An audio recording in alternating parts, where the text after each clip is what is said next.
Olá, como vão todos? Espero que todos estejam bem, com saúde e em paz. Nós vamos iniciar mais este estudo da doutrina espírita com a prece que Jesus nos ensinou. Pai nosso, que estais nos céus, santificado seja o teu nome. Venha a nós o teu reino, seja feita a tua vontade, na terra como nos céus. O pão nosso de cada dia dai-nos hoje. Perdoa, Senhor, as nossas dívidas, na medida em que perdoamos aos nossos devedores. Não nos deixes cair em tentação e livra-nos de todo o mal, que assim seja. Nós vamos dar continuidade ao estudo que estamos fazendo do livro A Gênese segundo o Espiritismo. Estamos lendo o capítulo 1, Caráter da Revelação Espírita. A autoria é de Allan Kardec, como compilado dos ensinamentos dados pelos espíritos superiores. Nós lemos até o item 60 no nosso último episódio e estamos agora iniciando a leitura do item 61 desse capítulo 1. Qual então a utilidade dessas manifestações? Ou, se o preferirem, dessa revelação, uma vez que os espíritos não sabem mais do que nós ou não nos dizem tudo o que sabem? Primeiramente, como já o declaramos, eles se abstêm de nos dar o que podemos adquirir pelo trabalho. Em segundo lugar, há coisas cuja revelação não lhes é permitida, porque o grau do nosso adiantamento não as comporta. Afora isso, as condições da nova existência em que se acham-lhes dilatam o círculo das percepções. Eles veem o que não viam na terra. Libertos dos entraves da matéria, isentos dos cuidados da vida corpórea, apreciam as coisas de um ponto de vista mais elevado e, por isso mesmo, mais razoável. A perspicácia de que gozam abrange mais vasto horizonte, compreendem seus erros, retificam suas ideias e se desembaraçam dos preconceitos humanos. É nisto que consiste a superioridade dos espíritos com relação à humanidade corpórea, e daí vem a possibilidade de serem seus conselhos, segundo o grau de adiantamento que alcançaram, mais judiciosos e desinteressados do que os dos encarnados. O meio em que se encontram lhes permite, ao demais, iniciar-nos nas coisas que ignoramos, relativas à vida futura e que não podemos aprender no meio em que estamos. Até ao presente, o homem apenas formulara hipóteses sobre o seu porvir. Tal a razão porque suas crenças a esse respeito se fracionaram em tão numerosos e divergentes sistemas, desde o nadismo até as concepções fantásticas do inferno e do paraíso.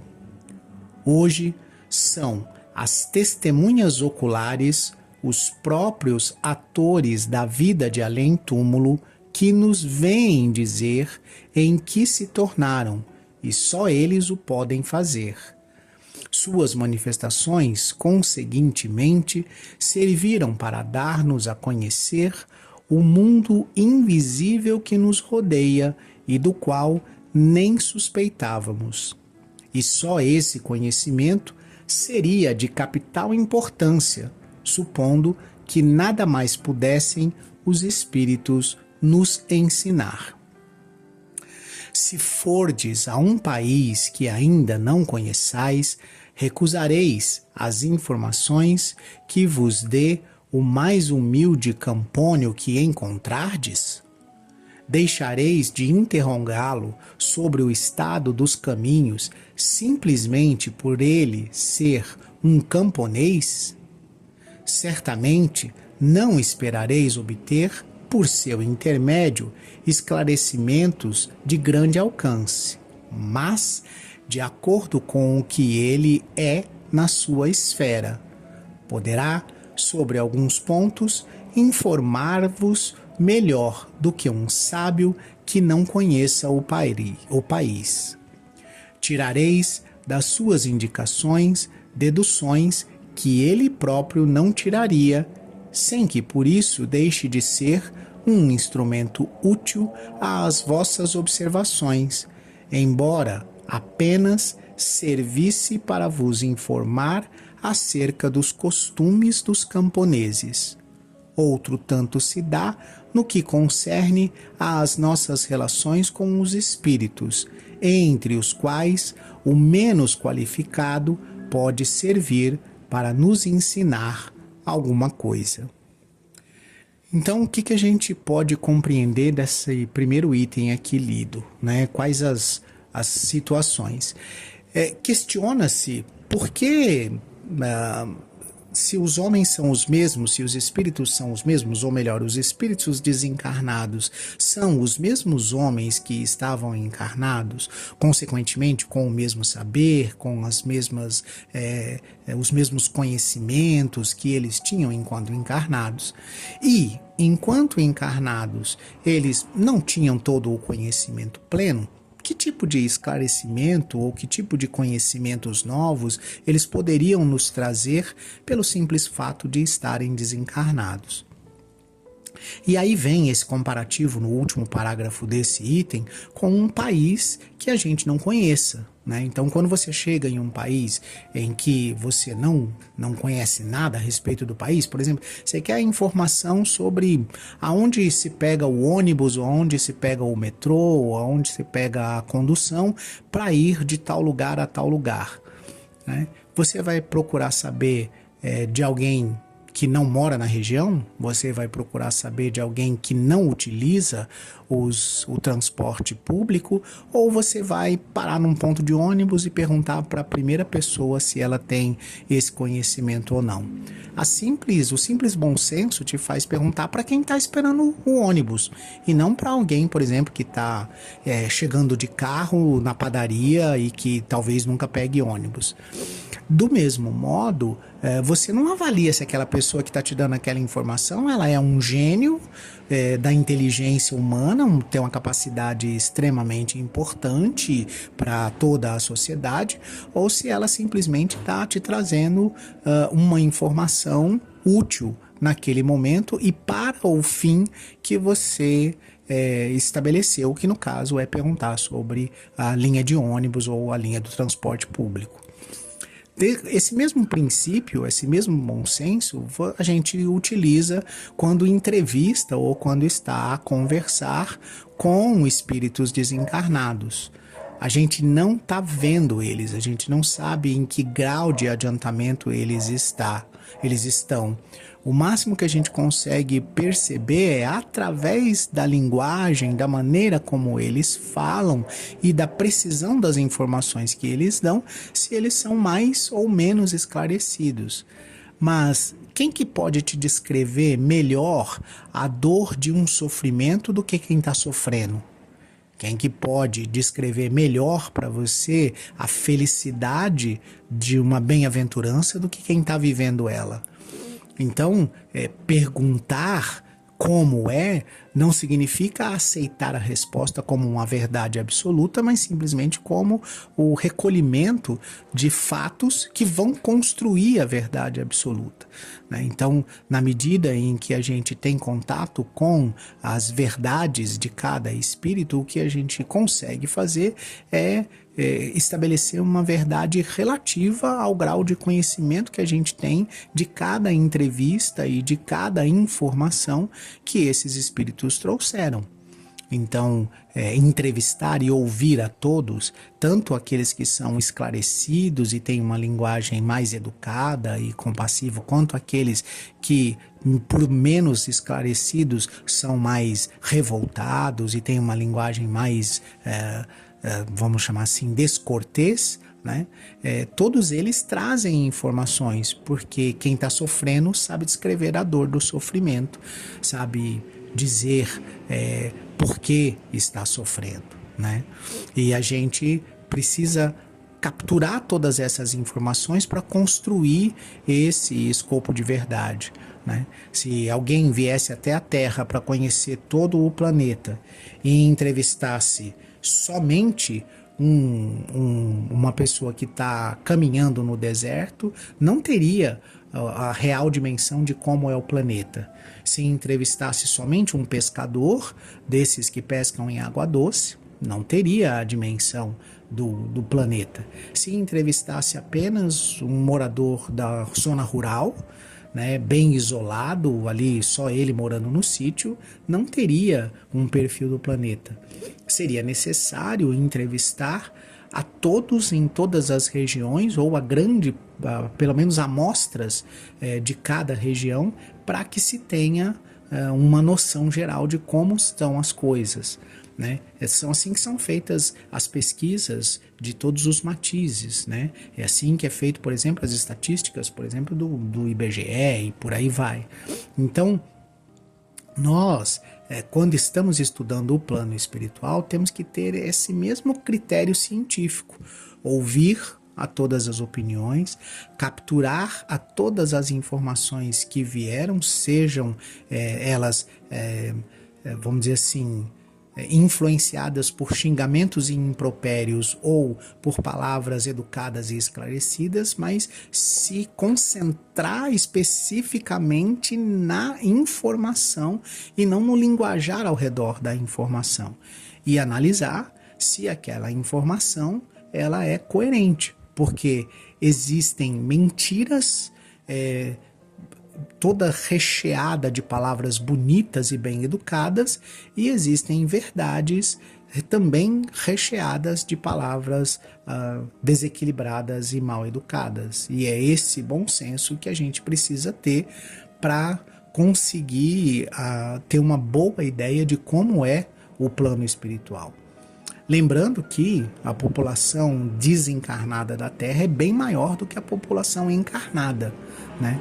Então é importante que a gente tenha em mente que nós precisamos ter amostras de todos os matizes e de todos os graus de esclarecimento ou não, para se ter o conhecimento de como acontecem e quais são as relações no plano espiritual. Então, seria essa a utilidade e a resposta para esse questionamento sobre a utilidade desse conjunto de informações que está vindo de todas as fontes aí do plano espiritual. Sigamos na leitura, agora item 62. Uma comparação vulgar tornará ainda melhor compreensível a situação. Parte para destino longínquo um navio carregado de emigrantes. Leva homens de todas as condições, parentes e amigos dos que ficam. Vem-se a saber que esse navio naufragou. Nenhum vestígio resta dele, nenhuma notícia chega sobre a sua sorte. Acredita-se que todos os passageiros pereceram e o luto penetra em todas as suas famílias. Entretanto, a equipagem inteira, sem faltar um único homem, foi ter a uma ilha desconhecida, abundante e fértil, onde todos passam a viver ditosos sob um céu clemente. Ninguém, todavia, sabe disso. Ora, um belo dia, outro navio aporta a esta terra e lá encontra, sãos e salvos, os náufragos. A feliz notícia se espalha com a rapidez do relâmpago. Exclamam todos: não estão perdidos os nossos amigos. e rendem graças a Deus. Não podem ver-se uns aos outros, mas correspondem-se, permutam demonstrações de afeto e assim a alegria substitui a tristeza. Tal a imagem da vida terrena e da vida de além-túmulo, antes e depois da revelação moderna. A última, semelhante ao segundo navio, nos traz a boa nova da sobrevivência dos que nos são caros, daqueles que nos são caros, e a certeza de que a eles nos reuniremos um dia. Deixa de existir a dúvida sobre a sorte deles e a nossa. O desânimo se desfaz diante da esperança. Mas outros resultados fecundam essa revelação, achando madura a humanidade para penetrar no mistério do seu destino e contemplar a sangue frio novas maravilhas, permitiu Deus fosse erguido o véu que ocultava o mundo invisível ao mundo visível. Nada tem de extra-humanas as manifestações e a humanidade espiritual que vem conversar com a humanidade corporal e dizer-lhe: nós existimos, logo o nada não existe. Eis o que somos e o que sereis. O futuro vos pertence como a nós. Caminhais nas trevas, vimos clarear-vos o caminho e traçar-vos o roteiro. Andais ao acaso, vimos apontar-vos a meta. A vida terrena era, para vós, tudo, porque nada vieis além dela. Vimos dizer-vos, mostrando a vida espiritual, a vida terrestre nada é. A vossa visão se detinha no túmulo. Nós vos desvendamos, para lá deste, um esplêndido horizonte. Não sabíeis por que sofreis na terra. Agora, no sofrimento, vedes a justiça de Deus, o bem, nenhum fruto aparente produzia para o futuro. Doravante, ele terá uma finalidade e constituirá uma necessidade. A fraternidade, que não passava de bela teoria, assenta agora numa lei da natureza. Sob o domínio da crença de que tudo acaba com a vida, a imensidade é o vazio, o egoísmo reina soberano entre vós, e a vossa palavra de ordem é: cada um por si. Com a certeza do porvir, os espaços infinitos se povoam ao infinito, em parte alguma há o vazio e a solidão. A solidariedade liga todos os seres, a quem e além da tumba. É o reino da caridade sob a divisa, um por todos e todos por um. Enfim, ao termo da vida, dizieis eterno adeus aos que vos são caros. Agora lhes direis até breve. Tais, em resumo, os resultados da revelação nova que veio encher o vácuo que a incredulidade cavara, levantar os ânimos abatidos pela dúvida ou pela perspectiva do nada e imprimir a todas as coisas uma razão de ser. Carecerá de importância esse resultado apenas porque os espíritos não vêm resolver os problemas da ciência, dar saber aos ignorantes e aos preguiçosos os meios de se enriquecerem sem trabalho? Nem só, entretanto, à vida futura dizem respeito os frutos que o homem deve colher dela.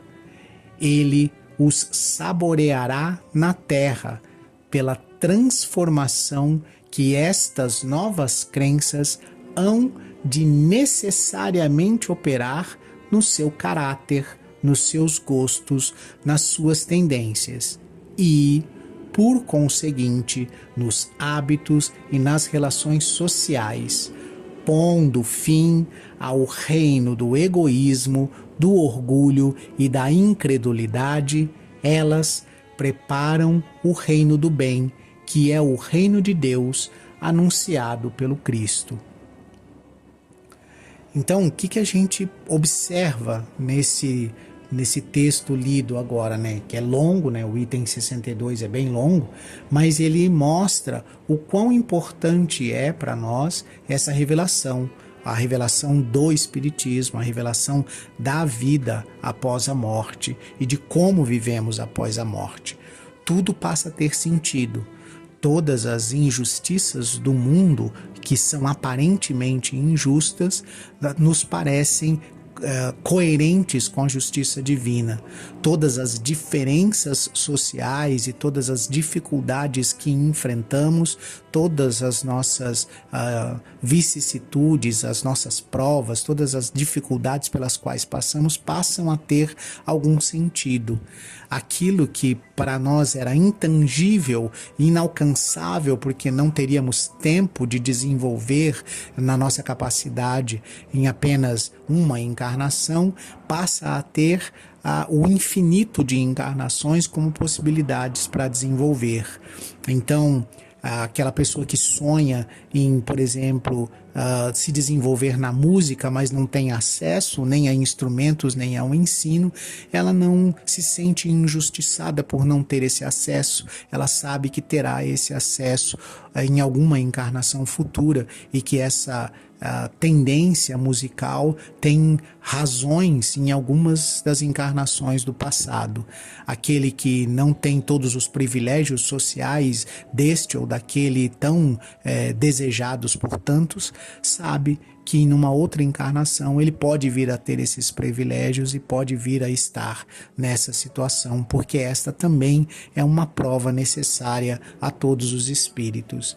Aquele que desdenha dos necessitados e dos mais humildes e com dificuldades financeiras, se acreditando superior pelo seu egoísmo e pela sua vaidade, ao contato com essa revelação, tem em mente, ou pelo menos passa a ter o conhecimento, mesmo que despreze esse conhecimento, mas passa a ter o conhecimento de que ao final da vida, numa próxima encarnação, ele pode não vir numa mesma condição social, pode vir numa encarnação em que as dificuldades financeiras vão ser colocadas a ele como prova, porque tanto a pobreza quanto a riqueza são provas pelas quais todos os espíritos precisam passar. Então tudo aquilo que parecem diferenças, na verdade são apenas salas de aulas diferentes de pessoas que estão na mesma série, cada um aprendendo uma matéria, uns aprendendo a conviver com a pobreza, outros aprendendo a conviver com a abundância, uns aprendendo a conviver com a saúde, outros aprendendo a conviver com os desequilíbrios da doença e assim sucessivamente. Então tudo aquilo que parecem diferenças injustas nos aparecem como oportunidades de aprendizado para todos os que estão encarnados. Essas oportunidades que serão cíclicas, que nós passaremos todos por todas elas nas encarnações futuras, se já não passamos pelas encarnações passadas, até que tenhamos aprendido todas as lições de todas as salas de aula desse imenso hospital e escola chamado planeta Terra. E tudo isso passa a ter um sentido muito mais amplo, muito mais abrangente, abundante do que simplesmente o espaço de tempo entre o nascimento e a morte. Então, a revelação tem essa característica.